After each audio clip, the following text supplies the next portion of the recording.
ಇದೇ ವಿಷಯಕ್ಕೆ ಸಂಬಂಧಪಟ್ಟಂತೆ ನೆಹರು ತಾರಾಲಯದಿಂದ ನಮ್ಮ ರಿಪೋರ್ಟರ್ ಚರಣ್ ನೇರ ಸಂಪರ್ಕದಲ್ಲಿ ಜಾಯ್ನ್ ಆಗ್ತಿದ್ದಾರೆ. ಚರಣ್, ಸದ್ಯ ಎಷ್ಟರ ಮಟ್ಟಿಗೆ ಕೌತುಕತೆಯನ್ನ ತುಂಬಿಕೊಂಡಿದ್ದಾರೆ ಅಲ್ಲಿನ ಜನ, ಯಾವ ರೀತಿಯ ಗೋಚರ ಆಗ್ತಿದೆ, ಅಲ್ಲಿ ಬಂದಿರುವಂತವ್ರು ಏನ್ ಹೇಳ್ತಿದ್ದಾರೆ ಅಂತ ಚರಣ್?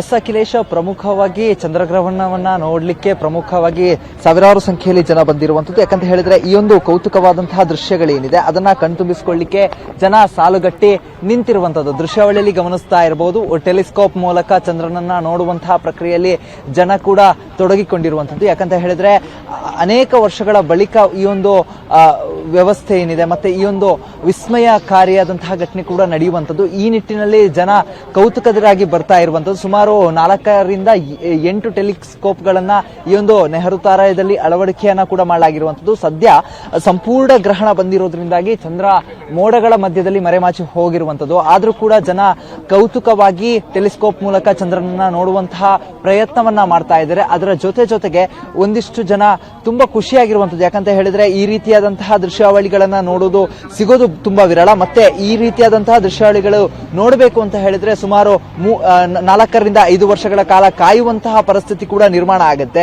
ಮತ್ತೆ ಈ ಬಾರಿ ಬಂದಿರುವಂತಹ ಚಂದ್ರಗ್ರಹಣ ಏನಿದೆ ಸಂಪೂರ್ಣ ಪೌರ್ಣಿಮೆ ದಿನ ಬಂದಿರೋದಾಗಿ ಸಂಪೂರ್ಣ ಚಂದ್ರಗ್ರಹಣ ಕೂಡ ನಿರ್ಮಾಣ ಆಗಿರುವಂತದ್ದು. ಈ ನಿಟ್ಟಿನಲ್ಲಿ ಜನ ಕೂಡ ಬಾರಿ ಕೌತುಕವಾಗಿ ಚಂದ್ರಗ್ರಹಣವನ್ನ ನೋಡ್ತಾ ಇರುವಂತದ್ದು. ಜನರ ಅನಿಸಿಕೆಯನ್ನ ಕೇಳ್ತಾ ಹೋಗ್ತೀನಿ, ಅವರು ಎಷ್ಟರ ಮಟ್ಟಿಗೆ ಕ್ಯೂರಿಯಾಸ್ ಆಗಿದ್ದಾರೆ ಮತ್ತೆ ಯಾವ ರೀತಿಯಾಗಿದ್ದಾರೆ ಅಂತ. ಮೇಡಮ್, ಗ್ರಹಣವನ್ನ ನೋಡಿದ್ರ, ಚಂದ್ರನನ್ನ ನೋಡಿದ್ರ, ಮತ್ತೆ ಎಷ್ಟು ಕ್ಯೂರಿಯಸ್ ಆಗಿದ್ರಿ ಬರ್ಬೇಕಾದ್ರೆ? ಆಕ್ಚುಲಿ ತುಂಬಾನೇ ಕುತೂಹಲಕಾರಿಯಿಂದಾನೇ ಬಂದಿದ್ವಿ. ಬಟ್ ತುಂಬಾನೇ ಮೋಡ ಕವಿದಿದೆ, ಸ್ವಲ್ಪ ನಿರಾಶೆ ಆಗಿದೆ. ಒಂದ್ ಸ್ವಲ್ಪದ ಮಟ್ಟಿಗೆ ಮಾತ್ರ ನೋಡಕ್ಕಾಯ್ತು, ಒಂದ್ ಅರ್ಧದ ಮಟ್ಟಿಗೆ ತಿರ್ಗಾ ಮತ್ತೆ ಮೋಡ ಕವಿದಿದೆ. ಸೊ ಬೇಜಾರಾಗ್ತಾ ಇದೆ. ಮೇಡಮ್, ಪ್ರಮುಖವಾಗಿ 11 ಗಂಟೆ 1 ನಿಮಿಷಕ್ಕೆ ಸಂಪೂರ್ಣವಾಗಿ ಗ್ರಹಣ ಬರಬೇಕಿತ್ತು, ಆದ್ರೆ ಮೋಡ ಅಡ್ಡಿ ಆಯ್ತು.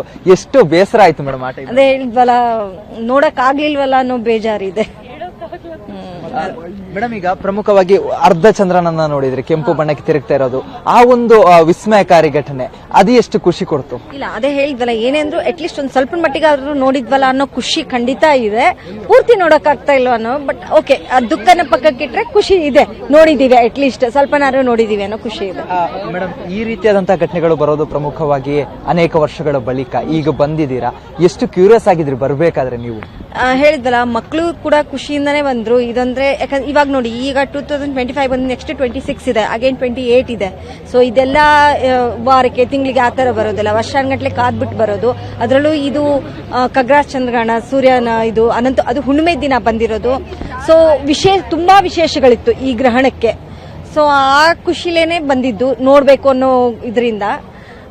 ಅದೇ ಸ್ವಲ್ಪ ನೋಡಿಲ್ಲ ಅನ್ನೋ ಬೇಜಾರು, ಅದ್ರ ಜೊತೆ ಸ್ವಲ್ಪ ನೋಡಿದ್ವಿ ಅನ್ನೋ ಖುಷಿ. ಎರಡು ಮಿಶ್ರ ಫಲ, ನಮ್ಮ ಜ್ಯೋತಿಷದ ಪ್ರಕಾರ ಹೇಳೋದಾದ್ರೆ ಮಿಶ್ರ ಫಲ ನೋಡಿದ್ದು.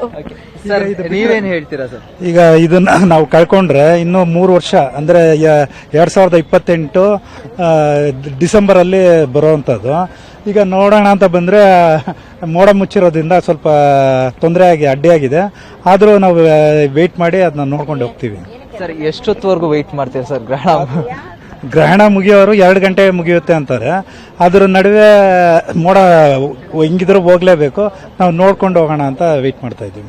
ಒಂದು ಕಡೆಯಲ್ಲಿ ಅಖಿಲೇಶ್, ಸಂಪೂರ್ಣವಾಗಿ ಮೋಡ ಮುಚ್ಚಿರೋದ್ರಿಂದಾಗಿ ಗ್ರಹಣವನ್ನ ನೋಡ್ಲಿಕ್ಕೆ ಜನರಿಗೆ ಆಗ್ತಾ ಇಲ್ಲ. ಒಂದು ಕಡೆಯಲ್ಲಿ ಮಿಶ್ರ ಫಲ ಅಂತ ಕೂಡ ಸಾರ್ವಜನಿಕರು ಹೇಳ್ತಾ ಇರುವಂತೆ. ಯಾಕಂತ ಹೇಳಿದ್ರೆ ಅರ್ಧದಷ್ಟು ಚಂದ್ರ ಬರುವವರೆಗೂ ಮೋಡ ಸಂಪೂರ್ಣವಾಗಿ ಮುಚ್ಚಿಕೊಂಡಿರಲಿಲ್ಲ. ಅದಾದ ಬಳಿಕ ಸಂಪೂರ್ಣವಾಗಿ ಮೋಡ ಮುಚ್ಚಿಕೊಂಡಿತ್ತು. ಈ ನಿಟ್ಟಿನಲ್ಲಿ ಸಂಪೂರ್ಣ ಚಂದ್ರಗ್ರಹ ಆರಂಭ ಆಗುವಂತ ಸಂದರ್ಭದಲ್ಲಿ, ರಕ್ತಚಂದ್ರವಾಗಿ ಪರಿವರ್ತನೆ ಆಗುವಂತಹ ಸಂದರ್ಭದಲ್ಲಿ ಸಂಪೂರ್ಣವಾಗಿ ಮೋಡ ಕೂಡ ಆವರಿಸಿಕೊಂಡಿರುವಂತದ್ದು. ಇದರಿಂದಾಗಿ ಚಂದ್ರನನ್ನ ನೋಡುವಲ್ಲಿ ಒಂದಿಷ್ಟು ನಿರಾಶೆ ಕೂಡ ವ್ಯಕ್ತ ಆಗಿರುವಂತದ್ದು. ಪ್ರಮುಖವಾಗಿ ಇನ್ನು ಚಿಕ್ಕ ಮಕ್ಕಳಿಂದ ಹಿಡಿದು ದೊಡ್ಡವರು ಕೂಡ ಈ ಒಂದು ಚಂದ್ರಗ್ರಹಣದ ವೀಕ್ಷಣೆಗೆ ಬಂದಿರುವಂತದ್ದು ಪ್ರಮುಖವಾಗಿ ಗಮನಿಸ್ತಾ ಇರಬಹುದು.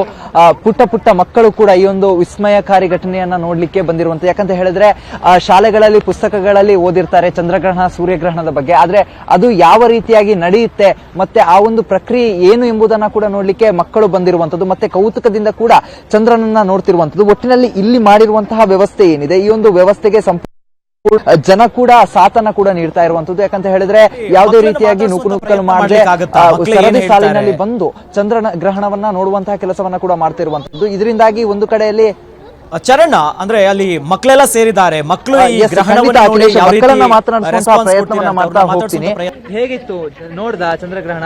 ಇಲ್ಲ ನೋಡಕ್ ಕ್ಲೌಡ್ಸ್ ಎಲ್ಲ ಇದು ಕ್ಲೋಸ್ ಮಾಡೋದು. ಅರ್ಧ ಚಂದ್ರಗ್ರಹಣ ಆದ್ರೂ ನೋಡ್ದ? ಹಾ ಹೇಗಿತ್ತು ಎಕ್ಸ್ಪೀರಿಯನ್ಸ್ ಹೇಗಿತ್ತು? ಚೆನ್ನಾಗಿತ್ತು. First time. ಫಸ್ಟ್ ಟೈಮ್ ನೋಡ್ದ? ಇನ್ನು ನೋಡ್ಬೇಕು. ಮುಂಚೆ ಇದ್ರ ಬಗ್ಗೆ ಎಲ್ಲ ಓದಿದ್ಯಾ? ಎಲ್ಲಿ ಓದಿದ್ಯಾ? ಸ್ಕೂಲಲ್ಲಿ ಅಮ್ಮ ಎಲ್ಲ ಹೇಳ್ತಾರೆ. ಎಷ್ಟು ಕ್ಯೂರಿಯಸ್ ಆಗಿರುತ್ತೆ ಈಗ ಬರ್ಬೇಕಾದ್ರೆ, ಒಂದು ಯಾವ್ದೋ ಒಂದು ವಿಚಾರಕ್ಕೆ ಹೋಗ್ಬೇಕಾದ್ರೂ ಕ್ಯೂರಿಯಸ್ ಆಗಿರುತ್ತೆ. ನಿಂಗೆ ಹೇಗೆ ಅನಿಸ್ತಾ ಇತ್ತು? ನೋಡ್ಬೇಕಂತ ಇತ್ತು. ರೆಡ್ ಮೂನ್ ಅದೇ ಕ್ಲೌಡ್ ಕವರ್ ಮಾಡ್ಬಿಟ್ಟು. ನೀನೇನ್ ಹೇಳ್ತೀಯಾ? ಚಂದ್ರಗ್ರಹಣ ನೋಡಿದ್ಯಾ? ಹೇಗಿತ್ತು? ಸ್ವಲ್ಪ ನೋಡಿದೀನಿ, ಅದು ಸ್ಟಾರ್ಟಿಂಗ್ ಅಲ್ಲಿ ರೆಡ್ ಆಗಿದ್ದಷ್ಟೇ ನೋಡಿದೀನಿ. ಇನ್ನ ನೀಟಾಗಿ ಕ್ಲಿಯರ್ ಆಗಿ ಕಾಣಿಸಿಲ್ಲ. ಮೋಡಗಳು ಮುಚ್ಕೋತಾ ಇದೆ. ತುಂಬಾ ಹೊತ್ತು ಕಾಯ್ತೀಯಾ ಚಂದ್ರನ ಗ್ರಹಣ ನೋಡೋದಕ್ಕೆ? ನಾಳೆ ರಜಾ ಇದೆ, ಅದು ನೋಡೋ ತನಕ ಕಾಯ್ತೀನಿ. ನೀನ್ ಚಂದ್ರಗ್ರಹಣ ನೋಡ್ದ? ಮತ್ತೆ ಎಷ್ಟು ಎಕ್ಸೈಟ್ ಆಗಿದೆ ಬರ್ಬೇಕಾದ್ರೆ? ಬರ್ಬೇಕಾದ್ರೆ ತುಂಬಾ ಎಕ್ಸೈಟ್ ಆಗಿದ್ದೆ. ಚಂದ್ರಗ್ರಹಣ ಸ್ವಲ್ಪ ಹೊತ್ತು ನೋಡಿದೆ, ಆಮೇಲೆ ಇವಾಗ ಅಮ್ಮ ಹೋಗ್ಬೇಕಂತ ಹೇಳ್ತಿದ್ದಾರೆ, ನಾನು ಇರ್ಬೇಕಂತ ಹೇಳ್ತಿದ್ದೀನಿ. ಅಮ್ಮ ಹೋಗ್ಬೇಕು ಅಂತಿದ್ರೆ ನೀನ್ ಇರ್ಬೇಕಂತ ಹೇಳ್ತಿದ್ಯಾ? ಹಾ. ಯಾಕೆ? ಆ? ಯಾಕೆ? ಮೋಡ ಹೋಗೋ ತನಕ ಕಾಯ್ತೀನಿ, ಆಮೇಲೆ ರೆಡ್ ಮೂನ್ ಒಂದ್ಸಲ ಅದು ನೋಡ್ಬಿಟ್ಟು ಟೆಲಿಸ್ಕೋಪ್ ಅಲ್ಲಿ ಆಮೇಲೆ ಹೋಗೋಣ ಅಂತ. ರೆಡ್ ಮೂನ್ ಬಗ್ಗೆ ನೀನು ಪುಸ್ತಕದಲ್ಲಿ ಅಥವಾ ಎಲ್ಲಾದ್ರೂ ಕೇಳಿದ್ಯಾ, ನೋಡಿದ್ಯಾ? ಕೇಳಿದೀನಿ, ನನ್ನ ಸ್ಕೂಲಲ್ಲಿ ಹೇಳ್ಕೊಡ್ತಾರೆ ಅದ್ರ ಬಗ್ಗೆ. ಹೆಂಗಂತ ಏನ ಚಾಪ್ಟರ್ ಬಂದಿಲ್ಲ, ಆದ್ರೂ ಲೂನಾರ್ ಎಕ್ಲಿಪ್ಸ್ ಬಗ್ಗೆ ಎಲ್ಲ ಹೇಳ್ಕೊಟ್ಟಿದ್ದಾರೆ. ಎಷ್ಟು ಖುಷಿ ಆಗ್ತಾ ಇದೆ ಈಗ ಈ ಚಂದ್ರಗ್ರಹಣ ನೋಡ್ತಾ ಇರೋದು? ಎಷ್ಟು ಖುಷಿ ಆಗ್ತಿದೆ? ತುಂಬಾ ಖುಷಿ ಆಗ್ತಿದೆ. ನಿನ್ನ ಮಾತಾಡ್ಸಿ ಹೋಗ್ತೇನೆ. ಪ್ರಮುಖವಾಗಿ ಚಂದ್ರಗ್ರಹಣ ಎಷ್ಟು ಖುಷಿ ಆಗ್ತಿದೆ ಮತ್ತೆ ಎಷ್ಟು ಎಕ್ಸೈಟ್ ಆಗಿದೆಯಾ? ಎಷ್ಟು ಖುಷಿ ಆಗಿದ್ದೀನಿ ಅಂದ್ರೆ ವರ್ಡ್ಸ್ ಇಲ್ಲ ಅದಕ್ಕೆ ಎಕ್ಸ್ಪ್ರೆಸ್ ಮಾಡಕ್ಕೆ. ಇದ್ರ ಬಗ್ಗೆ ಎಲ್ಲಾದ್ರೂ ಓದಿರೋದು ಅಥವಾ ನಿಮ್ಮ ಟೀಚರ್ಸ್ ಗಳನ್ನಾದ್ರೂ ಹೇಳ್ಕೊಟ್ಟಿದ್ರಾ? ನಾನು ನಮ್ಮ ಮನೆ ಪಕ್ಕ ಒಂದು ಲೈಬ್ರರಿ ಇದೆ, ಅಲ್ಲಿ ಹೋಗಿ ನಾನು ಯೂಶುವಲ್ ಹೋಗ್ತೀನಿ ಅಲ್ಲಿ ಓದಕ್ಕಂತ. ಅಲ್ಲಿ ಒಂದು 4-5 ಬುಕ್ಕಲ್ಲಿ ನೋಡಿದ್ದೀನಿ ಅಷ್ಟೇ ರೆಡ್ ಮೂನ್ ಅಂತ.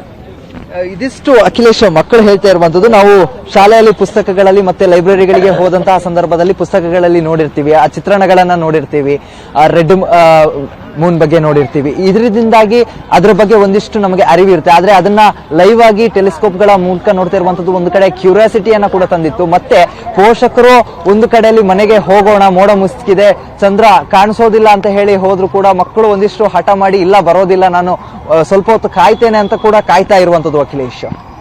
ಜೊತೆಲಿ ಅಲ್ಲಿ ಈಗ ಯಾವ ರೀತಿಯಾದಂತಹ ವ್ಯವಸ್ಥೆಗಳಿದೆ, ಎಷ್ಟೊತ್ತವರೆಗೂ ನೋಡಬಹುದು, ಆ ರೀತಿಯಾಗಿ ಏನೇನೋ ಪ್ಲಾನ್ ಮಾಡ್ಕೊಂಡಿದ್ದಾರೆ, ಮತ್ತೆ ಹೇಗೆ ಚಂದ್ರ ಹೆಂಗ್ ಕಾಣಿಸ್ತಿದ್ದಾನೆ ಸದ್ಯ ಅಲ್ಲಿ ಈಗ?